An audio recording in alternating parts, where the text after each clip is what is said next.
We are back with another podcast over here at the onXRP team. And today we welcome Jay from xDREAMS to the party. So Jay, welcome to the show. Hey, glad to be here. Thanks for having me on. And thanks for having the xDREAMS NFT on to talk a little bit about what we are, what we do, how it's created. Super excited to be here. Super excited to be talking to you, Lee, today, and being on onXRP platform. We're super thrilled the process of what's going on with XRP Leisure and all the great platforms that are coming on, and this is one of those platforms that we've been excited about from day one. So love to be able to sit down and chat with you and be on this podcast. Fantastic, thank you, Jay. So let's start with the basics, right? So what is xDREAMS? All right. Right, I get it a lot. What are xDREAMS? People, that's number one question. What are they and how are they created? Those are the number 1 and 2 questions I always get. So basically, they start in nature. They start as a natural-based photograph, high-res photography.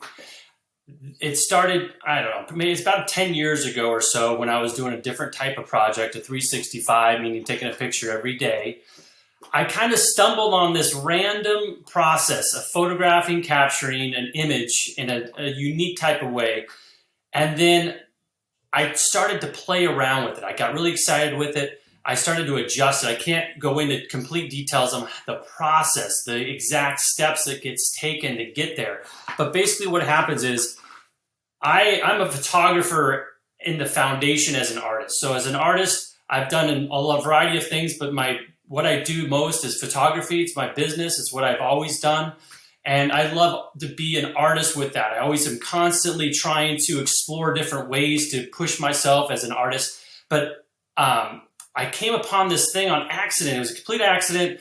I started playing around with the files. And next thing I know, I started, and again, fast forward back and forth for 10 years or so. It's been that long, maybe 9.5. But COVID happened. As COVID's hitting, my business is kind of going sideways. I'm kind of doing whatever I can. I got the side hustle going on the best I can to try to bring in income.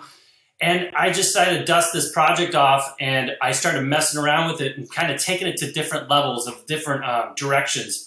And it basically started popping up on my screen in these really cool, unique things that I was accidentally kind of, sometimes when you're an artist, you just start playing. And I started playing a little bit for basically, almost a day. And I got to an end product, an end file that I really, really liked.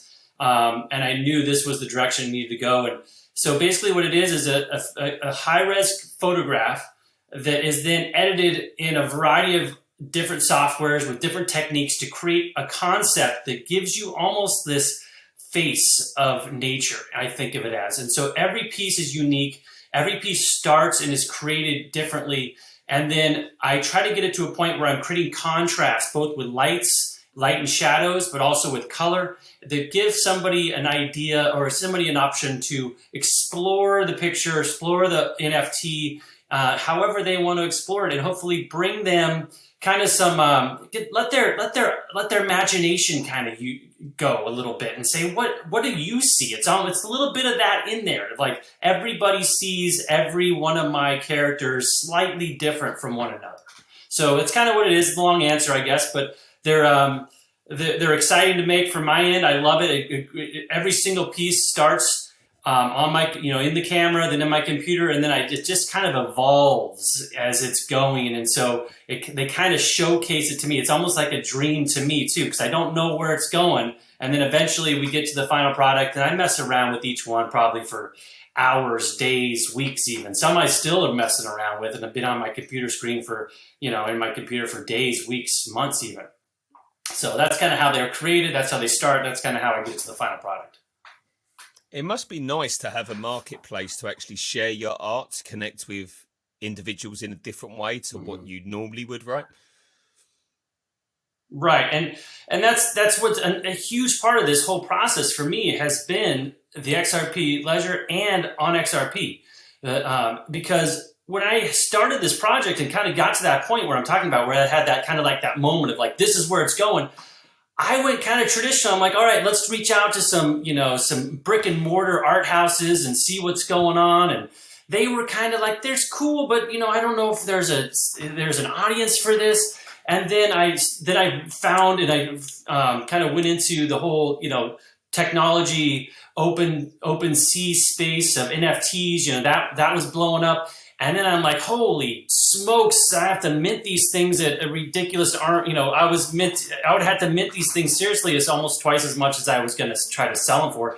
And then I fell into XRP, which, as everybody kind of knows in this space right now, it's beneficial for a variety of ways, from technology to environmental, but also for the artists who are trying to get their work out there, get into a solid community, and not have to put so much financials on the front end. I'm able to mint these things, hopefully, in the XLS20. We're waiting for the XLS20 to officially launch, or around there. We're kind of right now, it's kind of that weird gray area, but we're moving forward with it, and we're excited about it. And hopefully it's going to be able to be out in the marketplace. And we're getting a lot of positive feedback from a lot of folks on what, these pieces. And so it's exciting. I'm excited.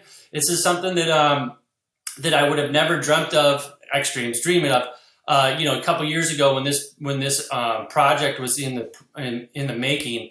Next thing I know, I find myself with xDREAMS NFTs, and it's the perfect place for it. I'm excited about being here, and I'm looking forward to working with onXRP to mint a part of this collection and get it out to the hands of all the IOU token holders.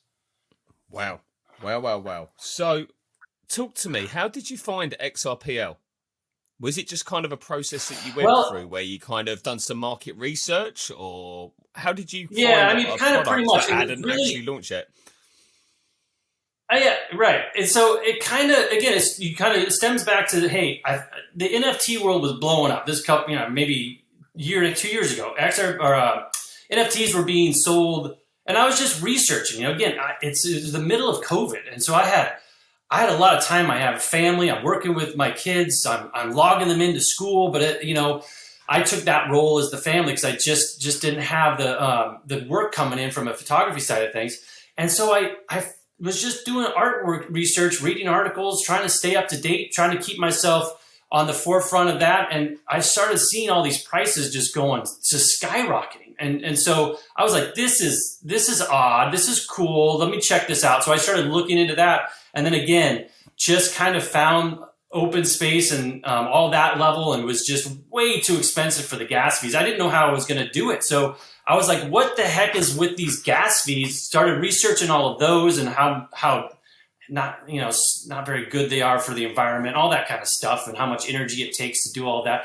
And then XRP was just right there. It's just, hey, the cost to do one transaction, how it's the technology that's behind it. I kind of just found it, and then I went into the XRP ledger, kind of just exploring. So I decided, hey, let's get into this, just try to figure this out. Ended up purchasing some XRP. It was the first crypto I purchased because I just saw the technology as something that's way advanced, even though it's kind of getting, a lot of negativity with some of the court cases that hopefully we'll move past and hopefully soon. But it made sense. It made complete sense. It was financially good for my end, but it was also good for a variety of technologies and environmental purposes. So that's kind of how I fell into XRP, through just research and taking a little bit of a risk. Sometimes you just got to jump in, right, Lee? I mean, that you're not sure about something, and you just got to take that first step. And so my first step was just getting into XRP, buying some XRP, and then getting on the XRP ledger. And then ever since then, I own several, I've exchanged. I'm part of the community. I have several coins, several tokens out there, platforms that I think are great, including onXRP. We're big fans of that platform. We, with the punks obviously being the foundation of that, it's a great platform, and we're excited about it. Fantastic. And thank you for explaining that, because it's interesting to see someone's journey into the space, right? And that's right. Always really, really interesting. From my point of view, I want to find out a little bit more about Jay, the photographer. So talk to me. When did you start taking photos? Tell me, when did you start taking photographs, and what work was it of? And did you kind of evolve into the photographer you are today? Right, and so it started. I started as a kid. I from the United States, from the West Coast. I love to explore. I was a hiker. I'm still am. I like to get out in nature. I'm a big nature guy. I've always been. I enjoy. I've hiked pretty much and gone to almost every national park in this country. And I'm working on getting overseas more often. And I look forward to maybe we can be overseas with you, Lee. We could go on a little adventure or something. But when I was younger, I just was trying to capture those moments. You see those sunrises and you're like, this is gorgeous. And you come home and you try to talk to some people like, oh, it was a nice sunrise. Great. Good for you. And so I took my camera, started taking my little tiny point and shoot. My first camera, my mom bought me my first camera. That was when it was film, that was kind of dating myself a little bit, but it was film days, and I would take my little camera up that my mom purchased for me, and I would take those shots of sunrises, and I'd take those shots of sunsets, and I love it. I still love it. I love being out in nature. I have trips every year going out in nature, and photography was the drive, the passion, the fire that kind of was always there for me as an artist. And so then as I kind of had my regular career as a kid through high school to college and all those days, photography was always the backbone of like my artistic side that I did on the side, kind of like my fun thing. But then one day, years ago now, it's been maybe 20 years ago, I just opened up shop. I worked with people. Most of my stuff was with people, and both in the corporate side and in the family side. And that's what kind of pays the bills, so to speak. And that's how I got into that space. But the whole time has been kind of a landscape, cityscape, artistic, abstract side. And art and xDREAMS is that abstract concept coming to life in my mind. Like, it's taken the front seat right now. It's taken the front of the pack on what my passion is. And mostly because it's been sitting there. It was always the fun part. It was always something that I always loved to do, but it never really did much for me in terms of final income. So I always had to keep plugging away on those, heading over to the families, heading over to the corporate stuff, which I still like. It still pays the bills. It still does the job. That's what you got to do, right? Sometimes, Lee, is you got to just do the stuff that drives you, even though it's a lot of work and a lot of energy, to give you that chance in the side in your free time to kind of explore. And I love to do it. I love to be in the behind the camera. Right now in my neck of the woods in Maryland, we have all sorts of flowers blooming and all sorts of gorgeous colors outside in the garden. And I'm out there with my camera snapping away, trying to make the next wave of xDREAMS. And so it gets me geeked out. I get geeked out when I pull out my camera and start capturing some cool depth of a flower and just say, this is going to be the next one. I know it. I could tell. So that's kind of how I got into it as a kid. And it's kind of evolving. I get into video a little bit here and there, but still photography is my thing. I do still love landscape photography. I love being in nature. I love getting up on the mountaintops and capturing a beautiful scene. That always gets me excited too. Fantastic. And thank you for explaining that, Jay. So, for me, yeah, absolutely. My relationship with, for me, photos trigger emotion, right? Because they're a snapshot of memories at times in time, right? So if there was one photo that you've taken that triggers, the hairs stand up on your arms, right? When you see it, it triggers emotion. It triggers that memory. Is there one particular photo that you've taken that you look at it and it's that special and it brings back a lot of emotion for you to take you back to that time and place? Yeah, absolutely. I mean, first off, there's a few, but and I always I'm pretty I'm always kind of wishing I'm always very critical. I'm most critical on my own stuff. Like I don't think I've ever captured the perfect picture, but there is one. There's a couple, but the one that I think about most is Yosemite National Park. It was a scenario where it was a night shot. So what I wanted to do is I wanted to take Yosemite Falls within the night on a semi-moonless night, full moon that would be rising, the stars, take the long trail of stars. And so what I'm doing is I'm out in the middle of Yosemite at about 2 o'clock in the morning with my camera, taking these long exposures, and the moon's coming up behind me, illuminating the side of the wall of Yosemite Falls. And it's one of my favorite shots. It's hanging in my house. It's one of my memories because we were there. At the time didn't have any kids. There with my wife and my best friend and his wife. and it was just, and his little kids, and we just had a big bonfire, you know, we had some s'mores, everybody went to sleep, and I got my camera, and I got on a bike, and I biked down, and got all set up, and I came home at like 2-3 o'clock in the morning, and woke up at 6 the next day to go on a hike. But it's one of those moments where you're in a beautiful spot in nature, you're doing something in the middle of nature, and you know, you're hearing these sounds around you at 2 o'clock in the morning of like rustling, and you're like, you think it's a big bear, but you just got to keep shooting because you know it's you're capturing the image. You can't run away. But you got your flashlight. You're ready to, you know, go after a black bear if it comes after, even though it's not there. It could be, but you know, you still let it go, and it's a lot of energy being created at that moment in landscape for me, but also, you know, when I'm out, some of those things create some of these xDREAMS. And so that's why it's all these xDREAMS you're going to see are based in nature, because I love nature. It's what I've been kind of in my life from the start to all the way through landscape. I'm capturing these little things along the way. Yeah, I love those vast landscape, horizontal landscapes, you know, but I also love the flowers along the way, the wildflowers that are blooming along the path. I mean, I stop and take those pictures all the time, and these are part of why it's kind of created this NFT and this particular artwork. Man, I love it. I love it. Especially about memories. That one photo it led on for a 5-minute story, and I love that because exactly. even though it's just a photo, it creates a whole memory in a day of that one photo, right? Of the lead up, the afterwards, and how you feel when you actually got it printed and put on your wall as well. So right, and I agree with right? you.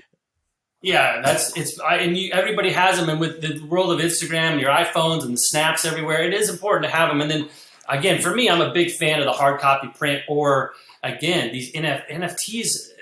Obviously, they're not new, but they are compared to like the print days. I feel like the world of NFTs, of having these pieces of art in a variety of different ways and different styles, because there's so many different projects, so many great projects out there with great artists behind them, doing some amazing things. I mean, especially in the XRPL. I mean, I feel like I'm really digging a lot of these projects that you're seeing come across in your Twitter account, or if you're already purchased some NFTs or you wait for the IOUs to be able to go live.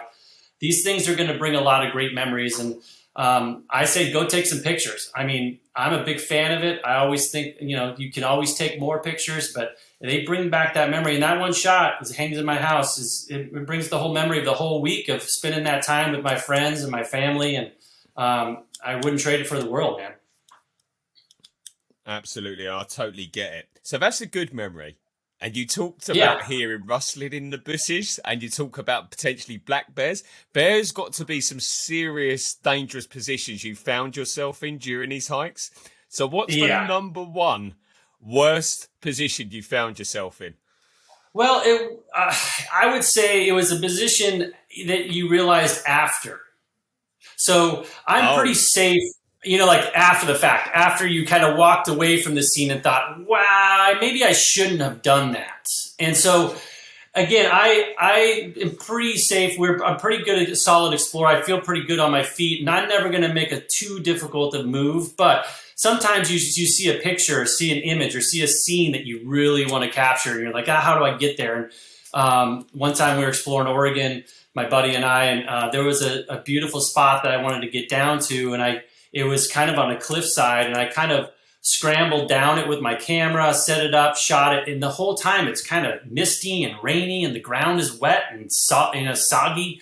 And I got down, you know, pretty fine, but underneath me was nothing. And so one little mistake at the time, I didn't, you know, I'm fine. I feel confident about my, you know, abilities to hike and scramble. But after I got back out and I looked back down and saw where I was, I thought, maybe if my family saw me down there, they probably wouldn't have liked that. And so I told, you know, and then you know, there's some of that. And then one time when I was we were in Death Valley, and I was photographing some what they're called sailing stones, the rocks that move by themselves. And I'm out in the middle of nowhere, and I have very little water left. My buddy has some water left. We're in a truck. We're in a car that got us there, but it took us like 4-5 hours to drive there. If a car breaks down, we have a little left. And so there's some of those little moments you think, maybe we should have planned just a little better, but we got out fine. It's just a good story for it. Everybody was okay and nobody got hurt. That's the main thing. That's the main thing. And thank you for sharing these stories as well. I Yeah, like absolutely. asking these kind of questions. I love it. So, in terms of traveling, you've talked obviously about some spots in America. Have you kind of gone traveling with your photography in the past as well? And is that Well, something that's passionate to you as well? it is. I have. Just a little bit though. I've gone. I mean, I've gone to Canada, the Canadian Rockies, Banff National Park. All up in there is a gorgeous place. West British Columbia is a great spot. I've been to Italy, and the only place outside North America, and I've been down into Mexico a few times, but Italy's the only place overseas that I've been. And I hope to be able to continue to push that to different countries over time. Right now, we have a couple little ones running around the house, so that kind of changes up our strategy in terms of what we're going to do next for the family and myself and my wife. And but she loves to explore also, so we like to be able to get out into nature as best we can. But there's so many great places. Do you have any recommendations? How about you, Lee? What are some spots you're excited about? What are some places that you have pictures of that gives you memories? Dependent on the mood, right? I love the Right. city. So London, I Oh was yeah. at Porto meeting the onXRP team face to face the other weekend. I was in Porto. Oh What yeah. a lovely, beautiful city. I've been to Yeah. Rome, and Yeah. obviously Greece. Obviously, do you know, like, obviously the original Olympic villages in Athens and stuff Right. like that. Beautiful, beautiful places. Egypt, another lovely place to go. Oh, that sounds like a great. And I'm looking in forward to that terms, someday. absolutely, but the one place where I got a lot of I felt connected more to nature than I ever had been, and that was actually in Mexico. Oh, And really? we Whereabouts? went on this what is it, I can't even remember what it's called. Mexico, the northern Playa. part of Yeah, Mexico. let's just say yeah, sure. And Playa de yeah, it's something. gorgeous. It's it's gorgeous place, right? But I'm not Yeah. really a great lover of sea. I never have been, Oh, because I don't like the right. fact that when I'm in water, I can't see what's underneath me, See, right? right. It's like the That's what I. unknown. I don't like it. I'm not in Yeah. control. I don't like Yeah. it. But there was I this hear one you. trip that we did, which was called the speedboat trip. And this Okay. speedboat trip, like, so me and my wife jumped in this like two-seater speedboat, right? And we're following, Right. there's about 10 of these speedboats where you're following one another out to this Yeah. coral reef in the middle of nowhere, right? Right. And you Right. jump in and you like snorkeling in the middle of nowhere like I'm a crazy man. And man, Yeah. I tell you what, the fish, if you had like an underwater camera just to snap those I memories, know. which I didn't do, unfortunately, but it's funny how your brain snaps photos. Yeah. And I remember this one moment. There was about 100 fish, and these fish were huge, like huge. And obviously I don't like water anyway. I don't like water. Right. So my Right. wife's going, "Oh, look, this is great, this is great." And these hundreds of fish come towards me, and they're all huge. I don't know if these fish have got teeth or not, right? I'm not a fish expert here, right? Right. So all of a sudden I panic. So I'm screaming like a little girl Oh in the no. middle of a coral reef. Get me out! Get me Yeah. out! Yeah. But I Yeah. did feel Give me in the connected boat. to, yeah. That's great. And like a scene off of Jaws. That's kind of how it felt. Right. And you But know that's right behind you. This big old 20-foot shark right behind you too. And when you're on a reef, it's that there could be there. So I hear you on that. I know what that's like to be out in the middle of nowhere.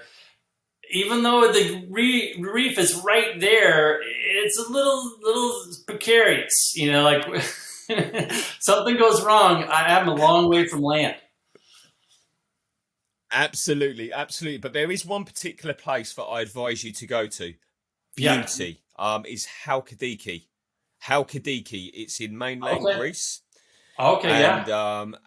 just a beautiful place from a wildlife, not from an architectural, because I'm an architectural guy normally, right? Yeah. Right. But from a natural beauty standpoint, from cliffs, secret beaches, and all that Yeah. kind of stuff, Halkidiki is beautiful.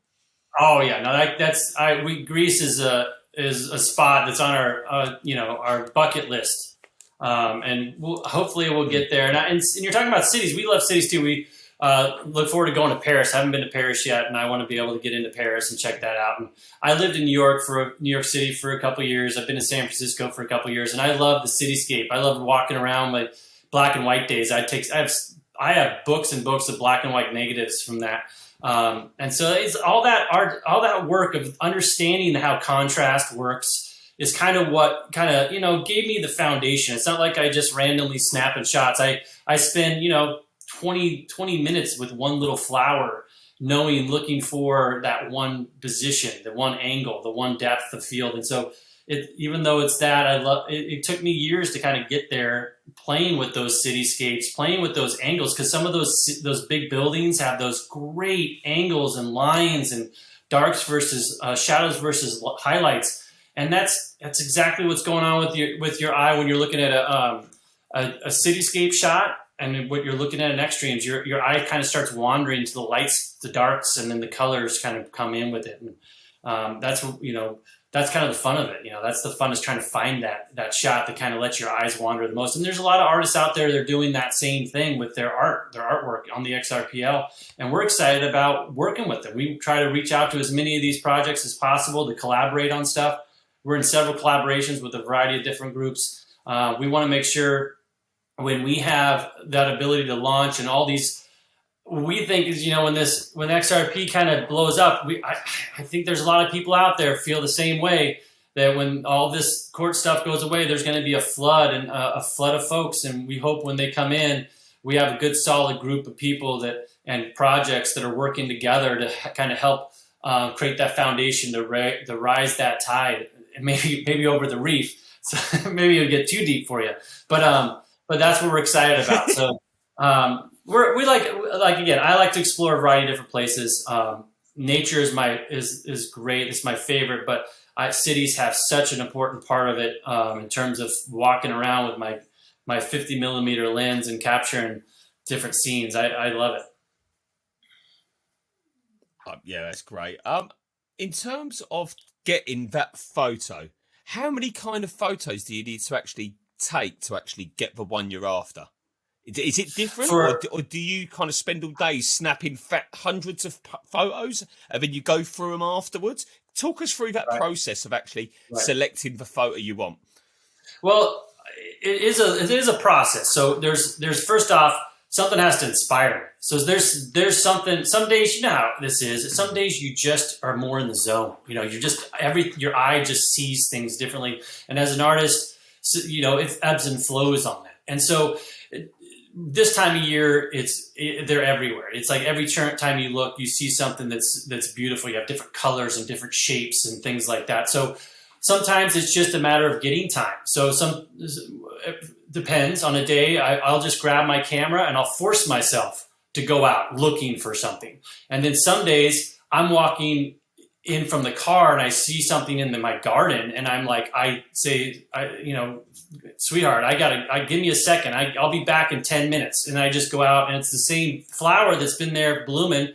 But today, for some reason, the light, the shade, the contrast of those petals are just kind of calling me. And then I go play with that a little bit. And I try not to overshoot things. And that's kind of some people's problems out there. But at the same time, with an xDREAMS NFT piece, a character, sometimes I'm working on creating different levels of layers. And so sometimes I'll photograph it a couple different ways because I'll see it how I think I want to see it. But then sometimes I get back to the computer screen and I start messing with it and it doesn't translate. It doesn't translate to what my mind thought it was going to look like when I started messing with it in post, in the software, in the technology like Photoshop and different variety of things like that. But so I'll take some other different, angles and some positions. And sometimes I'll do it to where I come back and I start editing it and I'll be working on it for an hour or two. And I'll be like, nope, not working. I'll grab my camera and I'll run right back to that spot. And when that light is still kind of in that same area, whether it's a soft light or heavy, strong, like a strong light with lots of shadows, harsh light. And so my fastest literally sometimes could be 2 hours. That's the fastest, 2 to 4 hours, maybe half a day, we'll say. And then some take stacks of layers to get them right, to get it right with the color, get it right with what I feel is the positioning of the actual NFT.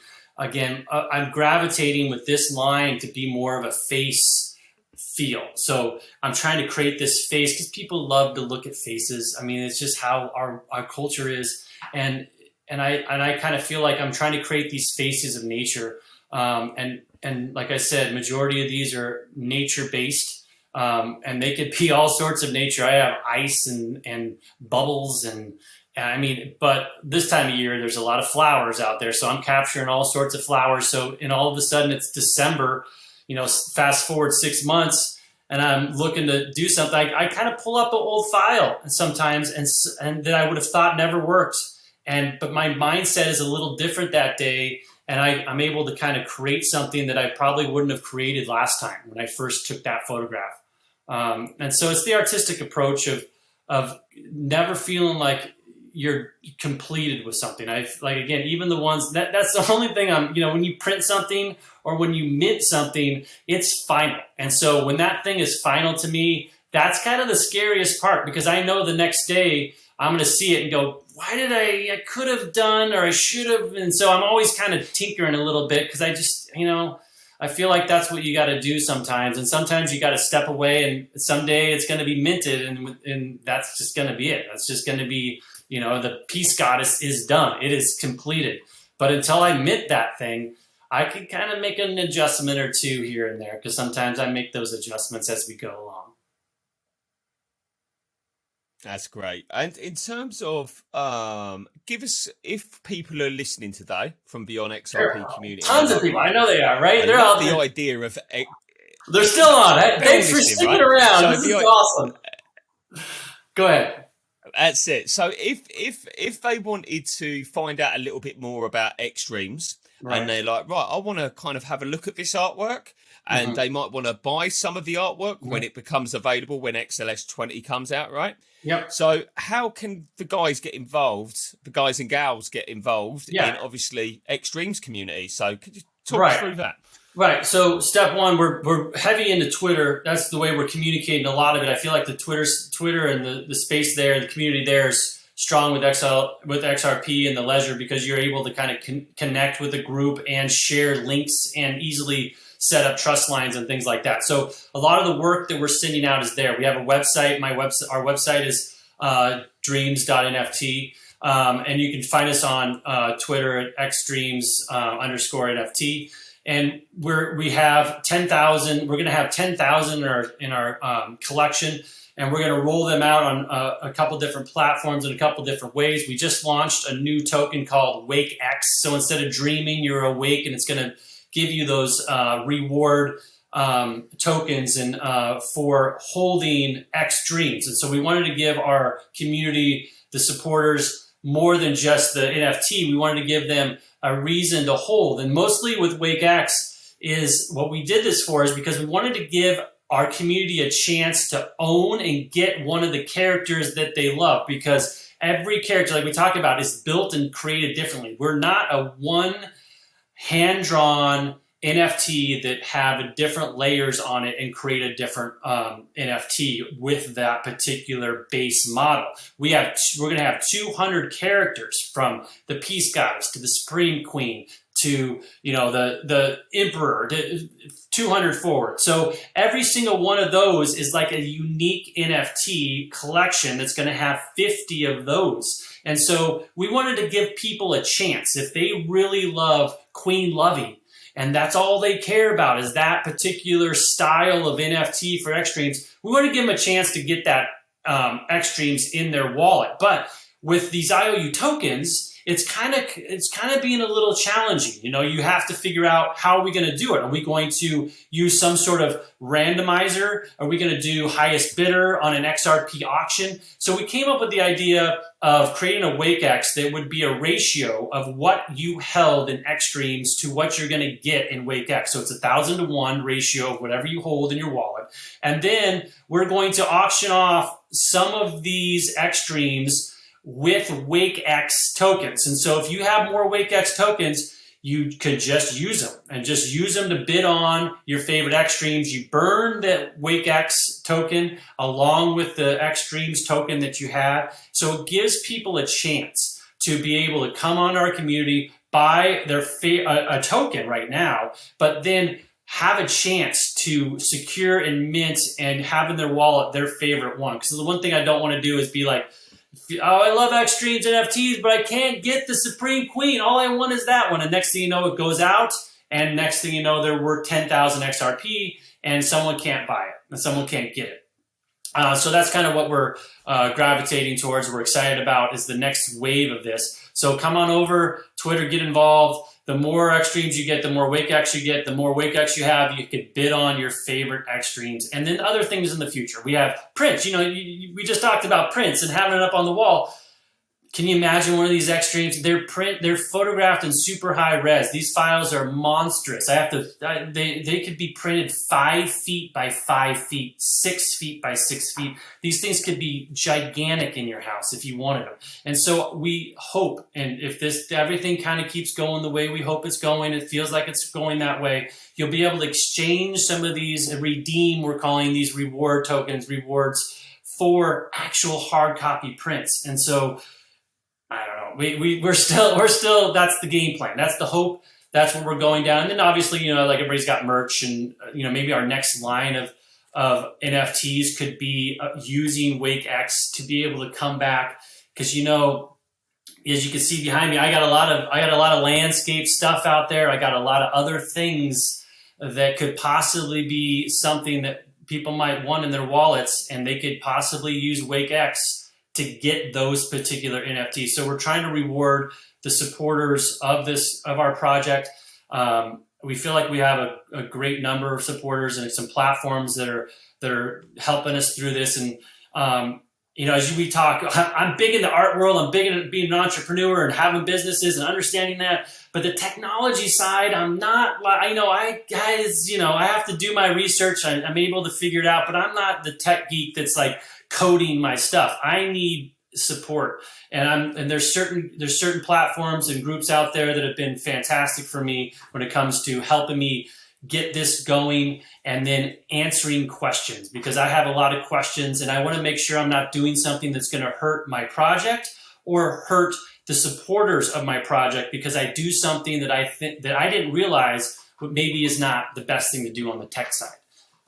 And so that's kind of where I am with kind of the process of it, you know, of getting it out there. And again, I've said this a couple times. There's a variety of platforms that are great that are going on here in the XRPL, but onXRP we've been a big fan, and we were one of the first tokens we exchanged from XRP is to get some OXP. And so we're looking forward to the next steps of where all these, you know, projects go, including ourselves. We want to be a part of the group. We want to be, we're trying hard. We're scratching the best we can to stay afloat, to stay a part of the conversation and to be a part of this collaboration of projects that are hopefully going to take XRPL to the next level here soon.